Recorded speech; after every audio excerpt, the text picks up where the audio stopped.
Bismillah. À le Cher, le découragement me prit de voir le quartier général de la surveillance, où les prisonniers étaient détenus. Dieu, comment pénétrer dans cette forteresse?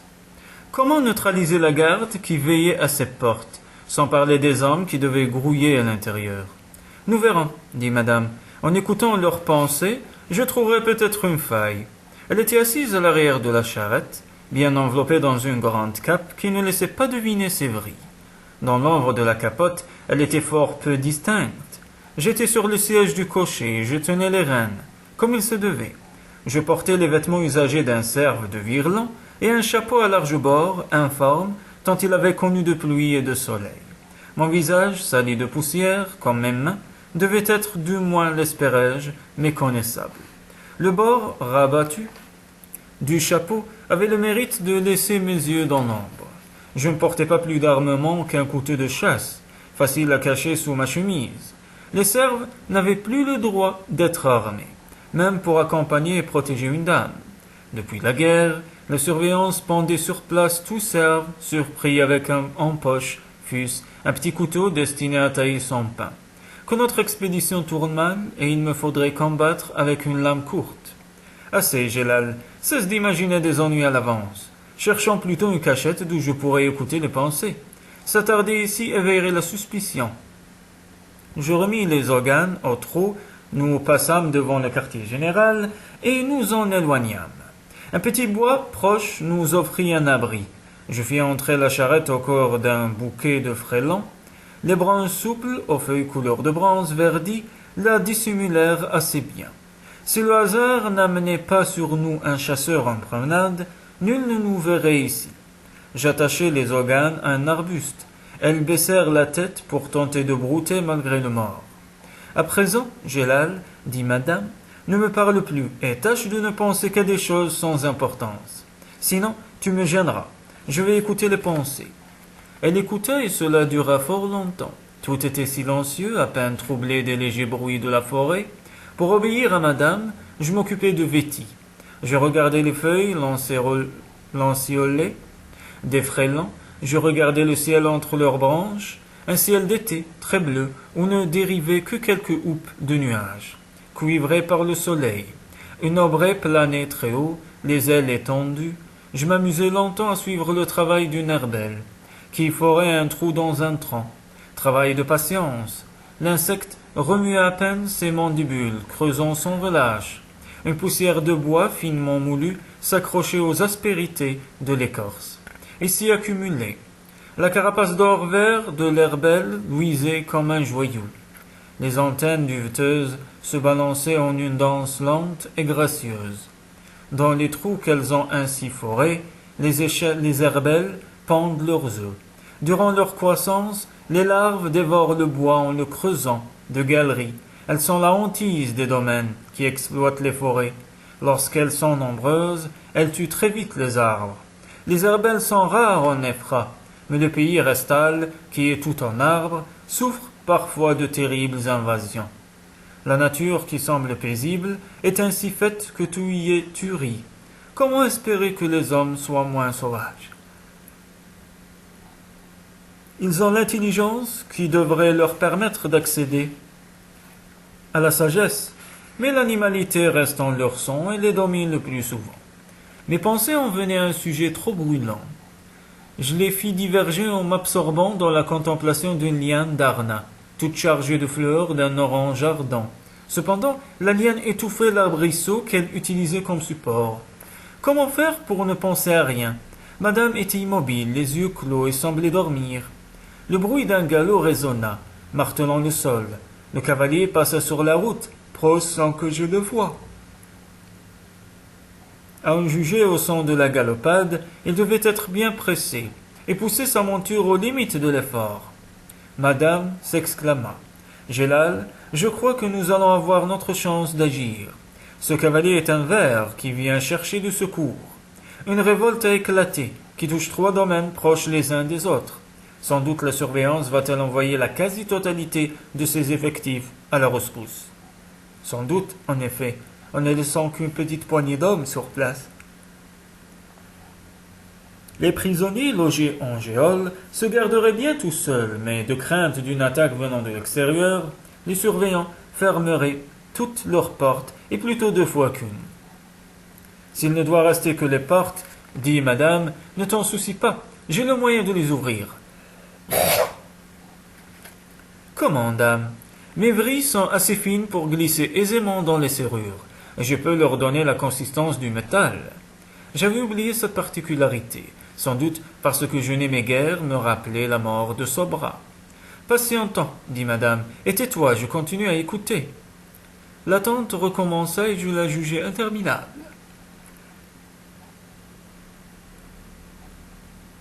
J'eus tout le loisir d'entendre le vent jouer dans les branches, les chants d'oiseaux, le cliquetis produit par le morse des organes, les bourdonnements d'insectes et le froissement dans les buissons qui venaient de petits animaux invisibles. J'eus tout le loisir aussi d'observer très longtemps la vie dans ce coin de forêt. Je vis même évoluer un petit moment un prélat rond et vert comme une coque d'arne. Ils sont si timides et vite effarouchés que d'ordinaire il est impossible de seulement les apercevoir. Celui-là se promenait dans les herbes, en dressant sa petite queue tire-bouchonnée. À l'occasion, madame me donnait quelques informations sur ce qu'elle entendait. Vinrent des bruits qui confirmèrent nos prévisions. Une troupe importante se rassembla. À grand renfort d'ordre criait de piétinements d'organes et de cliquetis d'arbres. La troupe se lança dans un galop pressé. Les surveillants avaient bien tardé. Cependant, ceux qui espéraient du secours devaient avoir eu le temps de mourir, et les vrais meurtriers de s'échapper. Et comme à Rolui, la surveillance prendrait au hasard des otages destinés à servir d'exemple. Dieu, cela finirait-il jamais? Gélal, dit madame, il nous faut agir de suite. Je ne sais quel sera le temps d'absence de cette troupe qui vient de partir. Nous ne pouvons attendre. Mesdames, les hommes demeurés sur place risqueraient de nous voir. Il fait encore grand jour. Ils ne nous verront pas. Il reste très peu de surveillants dans la maison, tout au plus une douzaine, à moins que nous ne les rencontrions tous à la fois, ce qui n'est guère probable. Je pourrais paralyser ceux qui nous gêneront. Bien, dame, mais par où allons-nous? Tentez d'entrer. Par une petite porte dans le mur nord. Elle est bien close, mais personne ne la garde. Viens. La muraille qui cernait le domaine de la surveillance aurait défié l'escalade. Il me fallait renverser la tête pour regarder sans fait. Hérissée de longues pointes de fer. La porte devant laquelle nous nous trouvions était si bien bardée de métal qu'elle me semblait impossible à forcer. Madame l'ouvrit, pourtant sans difficulté.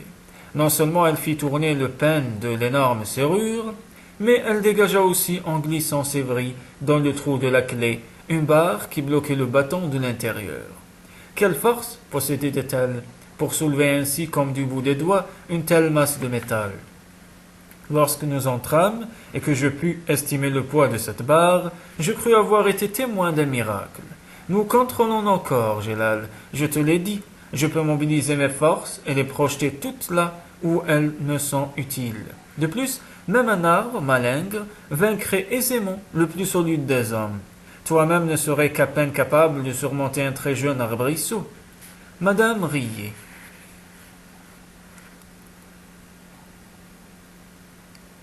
Il me vint à l'esprit que, dans la guerre qui les avait opposés aux hommes, les arbres auraient pu vaincre s'ils n'avaient tous répugné à tuer. Non, dit madame, il ne s'agissait pas de force physique, Gélal. Même si nous avions su haïr aussi bien que vous, nous n'aurions pu gagner. Tu peux imaginer quelle science les hommes possédaient autrefois, une science que nous ne comprenions pas, mais qui vous rendait très puissant. Vous aviez des armes capables de détruire en un petit instant toute une forêt, sans qu'il en reste plus de traces qu'un peu de cendre. Je n'eus pas le temps de m'attarder sur mon étonnement. Madame me pressa. Vite, Gélal, il nous faut gagner la maison avant d'être vus. Je surveille les pensées, mais certains surveillants sont proches des fenêtres. Je ne peux prévoir si l'un d'entre eux ne va pas soudain y regarder. Madame refermait la porte et replaçait la barre dans ses encoches. Elle ne demanda même pas mon aide. J'avais beau admettre les différences existant entre elle et une femme, je me sentais tout de même un peu vexé. Le soleil d'après-midi, s'il était bas dans le ciel, éclaira encore de toute sa puissance. Le jardin me paraissait bien nu, fort peu propice à la dissimulation. Nous le traversâmes en courant pour nous réfugier dans une encoignure de porte. Un auvent nous dissimula. Il y a une fenêtre au-dessus de cet auvent, Gélal. Elle donne dans une pièce vide. Nous entrerons par là. Cette fois, je pus me dépenser en belles acrobaties, que j'exécutai avec satisfaction. Perché sur l'auvent, je hissai madame près de moi. La fenêtre était toute proche, grande ouverte, mais son accès était défendu par de solides barreaux. L'humilité me revint, lorsque je vis madame les écarter, lentement, sans donner la moindre impression d'effort, comme j'aurais pu plier des rejets de sol, que je l'accepte ou non, elle surclassait de très loin mes forces d'homme. Nous pénétrâmes dans la pièce en nous glissant entre les barreaux tordus. Elle devait servir de bureau et était encombrée de papiers et registres. À présent, écoute-moi, Gélal. Les géoles se trouvent dans les caves. Nous allons y descendre. Pas les esprits que j'ai écoutés. Je connais tous des lieux. Je te guiderai et je paralyserai ceux que nous pourrons rencontrer. Mais je t'en prie, ne tue pas, sauf en cas d'absolue nécessité. La mort d'un être pensant serait si blessante pour moi que j'aurais peine à t'aider ensuite. Mon esprit souffrirait, comme d'une blessure physique, et j'aurais des difficultés à l'utiliser, exactement comme si tu voulais te servir d'un membre brisé. Me comprends-tu? Certes, dame, mais je n'ai pas moi-même de goût pour le meurtre. Je le sais, Gélal, mais tu es un homme et tu es violent. Oui, sans doute l'étais-je. La demeure où nous nous faufilions était vaste. Sa construction ancienne s'avouait par des incrustations de métal dans les murs, ce qui de nos jours n'est guère de coutume. Faute d'entretien, ces plaques métalliques se corrodaient. Nous nous glissions sans bruit à travers des couloirs sombres, mal éclairés, de quelques meurtrières, des couloirs fort étroits prévus pour interdire à d'éventuels assaillants de s'y déployer et barrés d'innombrables portes bien closes. Madame ouvrait les serrures sans peine, puis les refermait pour ne pas risquer d'éveiller des soupçons. Elle me parlait fort peu, son esprit écoutant sans relâche les pensées des surveillants restés dans la maison. Qu'aurais-je fait son aide? Toute la tâche reposait sur elle. Le premier surveillant que nous rencontrâmes ne nous découvrit pas. Madame lui envoya la vision d'une nuée d'insectes piqueurs, dont il se crut attaqué. Il se débattit, grotesque, piétinant, pirouettant, agitant les bras comme fléau, secouant la tête, à grand renfort de grognements et de jurons. Je pus l'assommer sans la moindre difficulté. Je le bâillonnai et le ligotai avant de le dissimuler hors de vue. J'avais grande tentation de prendre son épée. Par égard pour madame, je ne le fis pas. Avec une lame longue, j'aurais tué si aisément. 2 hommes veillaient devant la porte, menant aux caves. Ils bavardaient entre eux, plus détendus que des gardiens n'auraient dû l'être. Le neutralisé ne me demanda pas plus de peine que la première fois. Je n'avais vraiment pas grand-chose à faire. Madame ouvrit la porte. Je traînai les 2 hommes ligotés et bâillonnés dans le couloir, un bien sombre lieu, dépourvu de toute meurtrière. J'allumai une lanterne qui pendait à un crochet, attendant un besoin d'utilisation. Madame me guida à travers un dédale d'étroits passages, entre des murailles de pierre tachées d'humidité. Il régnait là une odeur lourde, de moisissure et corruption bien déplaisante. Les cerfs de Roluy avaient tous été entassés dans la même géole puante. Ils y gisaient, en tas, à même le sol boueux, imbriqués les uns dans les autres. Ma colère s'accrut de les voir défigurés de coups et si chargés de chaînes qu'ils pouvaient à peine bouger. Ils s'agitaient, maladroits, peinant à se dépêtrer de leurs voisins dans un raclement de ferraille. Leurs yeux, blessés par la lumière, clignotaient. La même expression hébétée leur faisait des visages d'idiots. Ribert, Fernot, Égor, Maltin, et les autres, et Joachim, les yeux fermés par une enflure violette, du sang coagulé dans la barbe, et les cheveux, la bouche, démesurément tuméfiés, ils ne semblaient même pas me reconnaître. J'étais envahi d'une si grande rage que cette fois, si un surveillant s'était montré, madame n'aurait pas réussi à m'empêcher de le tuer. Un mince fil de regard bleu apparut entre les paupières, boursouflé de Joachim. Il gémit, d'une voix qui sifflait entre des dents brisées. « Seigneur Gélal, est-ce bien vous ?» Son appel sembla ranimer les autres, Ils explosèrent dans un flot de phrases emmêlées qui me suppliaient toutes de les sauver. S'ils ne m'aimaient, ils avaient aimé mon père, et comptaient sur son aide en toute occasion. Peau blanche ou non, j'étais leur seigneur, et ils me le rappelaient avec véhémence. Je devais les secourir. Ils étaient si bruyants que leurs clameurs me parurent de taille à alerter la maisonnée, malgré l'épaisseur des murs. Madame, qui était demeurée dans le couloir, entra. « Chut !» dit-elle, « pas de bruit. » Son apparition stupéfia les hommes et les rendit muets. Ils croyaient plus ou moins au conte sur les dames vertes, mais la matérialisation de ces récits les ébahissait totalement. Ils reconnaissaient bien la dame verte de Rolui, mais bougeant, parlant, ils en doutaient du témoignage de leurs yeux. Madame entreprit de les délivrer de leurs chaînes, en glissant ses vrilles dans les serrures. Lorsqu'ils furent tous libres, elle dit « Suivez-moi, ne faites aucun bruit, et rappelez-vous ceci, je ne veux pas que l'on tue. J'ai d'autres moyens pour empêcher les surveillants de nuire. » Je l'appuyai. « C'est vérité, il est inutile de tuer. » Joachim retrouva un peu de son ancienne autorité pour dire « Obéissez à la dame et à votre seigneur légitime. » Pauvre seigneur légitime qu'il n'était plus guère. L'obéissance des serfs n'alla du reste pas au-delà du couloir où se trouvaient 2 surveillants ligotés. Avant même que je puisse tenter d'intervenir, les 2 hommes étaient morts, percés de leurs propres armes. Madame chancela et je la soutins. Elle gémit. « Oh, Gélal, j'ai mal. » Ils étaient sans défense. Certes, mais avant de l'être, ils avaient sûrement maltraité les serfs. La cruauté engendre la cruauté. Pouvais-je faire grief à des prisonniers fraîchement libérés d'avoir le goût de la vengeance? Et ne l'aurais-je pas eu moi-même, à leur place? Au reste, la mine de Joachim, un des hommes les plus justes que je connaisse, disait assez que s'il n'approuvait pas ce meurtre, il ne le condamnait pas non plus. Madame se reprit avec un effort visible, et sans perdre du temps à protester, conseillait que nous nous hâtions. Mais elle semblait souffrir, et je souffrais avec elle.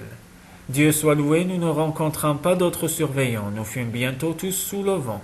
Restait à traverser le jardin, ce qui m'inquiétait.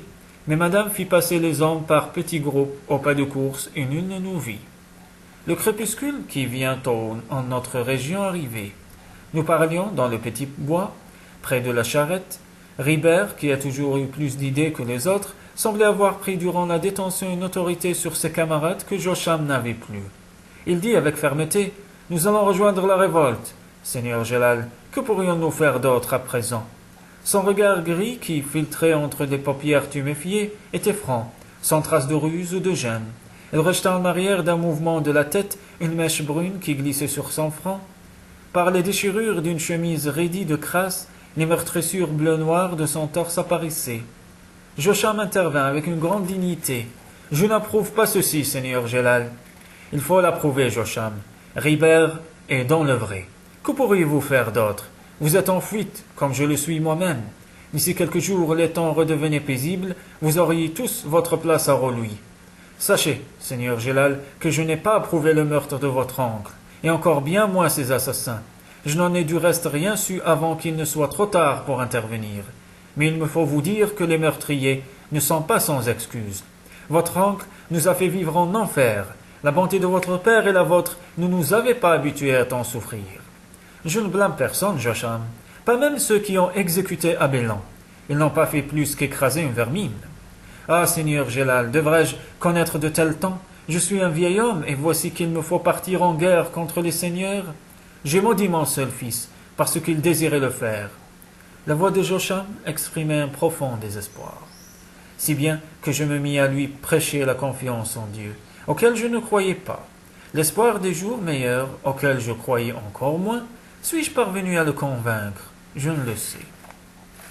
Je lui donnai une bourse garnie d'un peu d'or que j'avais emprunté à dame Hachel pour les serves. Dans leur fuite, sans doute aurait-il besoin d'argent. Joachim me remercia, puis demanda « Puis-je savoir ce que vous allez faire, Seigneur Gélal ?»« Retournez au trou où je me cache, Joachim. Je suis traqué, tout comme vous l'êtes. »« Adieu donc, Seigneur Gélal, et que Dieu vous garde. » Tous les serfs firent écho à sa phrase avec une indéniable sincérité. Jamais encore je n'avais été si proche d'eux. En cet instant, ils ne voyaient plus la couleur de ma peau. Je les embrassai tous comme un adieu au passé. Et à Rolui, la mort de mon oncle n'effaçait pas ses accusations. Tant que la fraternité ne m'aurait pas acquitté, je ne pourrais exercer mes droits de tenant. et comme je n'avais nulle intention de me remettre à sa justice. Les serves mirent un genou à terre pour dire adieu à madame, et ils demandèrent sa faveur. Ils semblaient la tenir pour fée, mais toute bonne et non maléfique. Elle fit avec ses vrilles des signes sur leur tête, ce qui les contenta. Je les regardai s'enfoncer dans le bois et y disparaître. La nuit était proche.